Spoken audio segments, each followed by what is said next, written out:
اللہ تعالیٰ نے رمضان میں زوجہ کے قریب جانے سے صحابہ کو منع کیا تھا. بڑا دلچسپ واقعہ ہے. رمضان کی راتوں میں بھی زوجہ کے قریب جانے سے منع کیا تھا. ایک صحابی تھے، وہ رات میں کہیں چلے گئے، اب بڑے پریشان ہوئے، رسول اللہ صلی اللہ علیہ وسلم کے پاس آئے، عرض کیا یا رسول اللہ مجھ سے غلطی ہوئی، رمضان کی رات میں نے اپنی زوجہ کے قریب چلا. آپ نے فرمایا کیوں؟ وہ بڑا دلچسپ واقعہ ہے، بس بظاہر تھوڑا حیا کے خلاف بھی ہے لیکن اتنا بھی نہیں ہے. وہ کہہ رہے میری زوجہ کہیں پانی بھرنے کے لیے جا رہی تھی، ان کی پنڈلی کھلی تو میری نظر بیوی کی پنڈلی پر پڑی اور میں بس پاگل ہو گیا بیوی کے عشق میں. میں یہ اس لیے بیان کر رہا ہوں کہ جو لوگ نظر کی حفاظت کرتے ہیں وہ بیوی کے عشق میں پاگل ہوتے ہیں. جو دن رات انٹرنیٹ پر پنڈلیاں دیکھتے رہتے ہیں انہیں بیوی کی پنڈلی بھی کیا شکل بھی اچھی نہیں لگتی ان کو. بد نظری کا یہ عذاب ہے، وبال ہے کہ جو اللہ نے گھر میں آپ کے لیے بٹھائی ہے وہ آپ کو اچھی نہیں لگے گی. تو نظر کی حفاظت کیا کرو، اس سے آپ کو اپنی بیوی سے عشق ہوگا، محبت ہوگی. بات آ رہی ہے سمجھ میں؟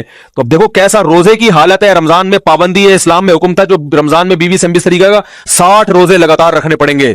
کتنا بڑا جرم، لیکن صحابی سے برداشت نہیں ہوا. صرف زوجہ کے پاؤں پہ نظر پڑی ہے تو وہ کیسے بیوی سے محبت کرتے ہوں گے اور وہ بیوی کے بغیر رہ سکتے ہوں گے. اور آج لوگوں کے فون آتے ہیں ہماری بیگم جس میں کے جاتی ہے اتنی خوشی ایسا اچھا سا فیل ہوتا ہے، ایسا عجیب سا محسوس ہو رہا ہوتا ہے جیسے آزاد ہو گئے.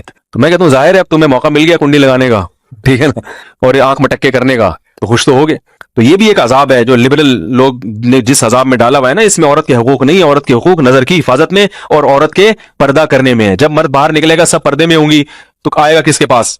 بیگم کے پاس ہی آئے گا. تو اتنے منہ کالا کرنے کے راستے کھول دیے ہیں تو ظاہر ہے پھر کامیاب ازدواجی زندگی نہیں ہوتی. تو نبی کے پاس آئے، عرض کیا یا رسول اللہ میں برداشت نہیں کر پایا. تو آپ مسکرا دیے.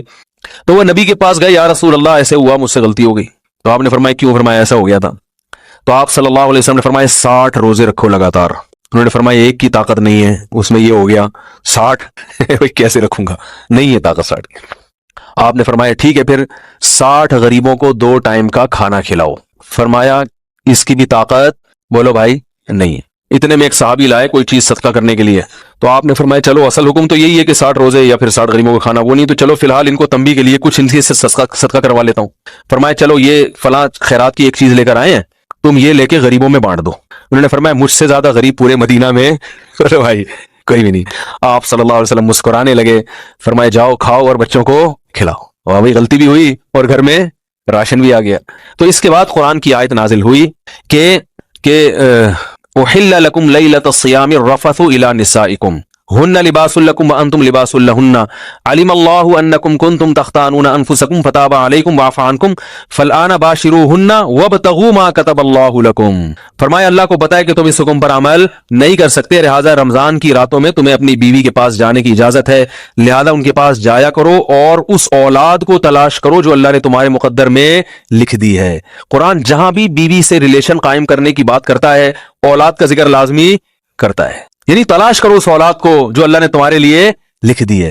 ما کتب اللہ لکم، ما کتب اللہ علیکم نہیں ہے.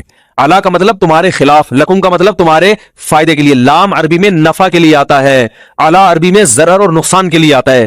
فرمایا یہ نہیں کہ اس اولاد کو تلاش کرو جو بطور پینلٹی کے اللہ نے تمہارے متھے لگا دی ہے، جو اللہ نے تمہارے فائدے کے لیے لکھ دی ہے. اس سے پتہ چلتا ہے اسلام اولاد کی کثرت پہ کس قدر حریص ہے. بات آ رہی ہے اور بھی اس بارے میں آیتیں ہیں قرآن مجید کی، مگر میں اب زیادہ تفصیل میں نہیں جاؤں گا. کچھ آیتیں رہ گئی ہیں، کچھ احادیث رہ گئی ہیں، تو وہ انشاءاللہ پھر اگلے